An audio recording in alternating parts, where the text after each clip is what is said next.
పాతపట్నం మండల కేంద్రంలో ఏపీయూడబ్ల్యూజే 67వ ఆవిర్భావ దినోత్సవ వేడుకలను పాతపట్నం ప్రెస్ క్లబ్ తరఫున మండలంలో కేంద్రంలో యూనియన్ ఆవిర్భావ దినోత్సవాన్ని ఘనంగా నిర్వహించారు.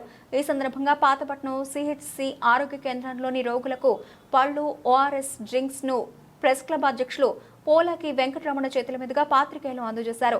ఈ సందర్భంగా పి వెంకటరమణ మాట్లాడుతూ 1957లో కేవలం 37 మంది సభ్యులతో ఐజేయు అనుబంధంగా ప్రారంభమైన ఏపీయూడబ్ల్యూజే నేడు ఆంధ్రప్రదేశ్ రాష్ట్రంలో 9300 మంది సభ్యులను కలిగి అతిపెద్ద యూనియన్ గా అవతరించిందన్నారు. ఈ కార్యక్రమంలో ఏపీయూడబ్ల్యూజే సభ్యులు పాల్గొన్నారు.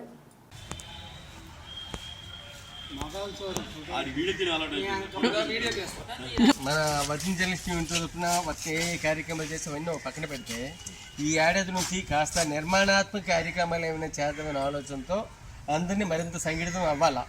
దీన్ని దృష్టిలో పెట్టుకొని ఏంటి ఒకరికి వ్యక్తిగతమైన విషయాలు, వ్యక్తిగతమైన ఆరోపణలు కాకుండాను మన యాజ్ ఎ జర్నలిస్ట్గా వృత్తిపరంగా కానీ లేకపోతే వ్యక్తిగతమైన ఏమైనా సమస్యలు ఉన్నా వాటిపైన మనం అంటూ దృష్టి సారించుకోవాలా.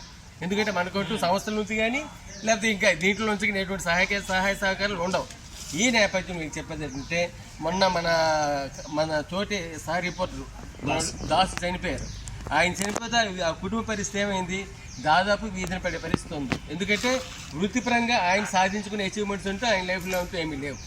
ఈ నేపథ్యంలో మనకందరికీ ఇచ్చిందంటే మాకున్న నాలెడ్జ్ మేరకు అందరూ ఏడాదికి 400 రూపీస్ కానీ పిఎల్ఐ పోస్టల్ ఎల్ఐసి ద్వారా కానీ కట్టించుకున్నట్లయితే వారికి 10 lakhs అనేది ఇన్సూరెన్స్ అనేది ఉంటుంది. యాక్సిడెంట్లు ఇలాంటివి ఏమైనా జరిగినట్లయితే కుటుంబానికి ఫీల్ అవుతుంది. ఇందుకు గాను ఇదనేది ఒక గ్రూప్గా మన సభ్యులందరూ కూడా చేయించాలనే తలంతో ఉన్నాం.